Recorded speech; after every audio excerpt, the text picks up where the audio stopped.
once again, this will be the final video from the volunteer efforts to clean up the tornado debris and damage that crossed multiple states.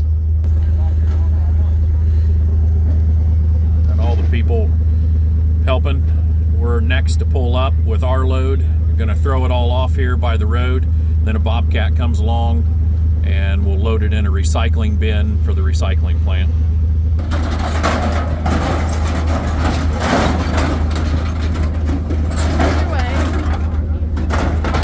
Community coming together.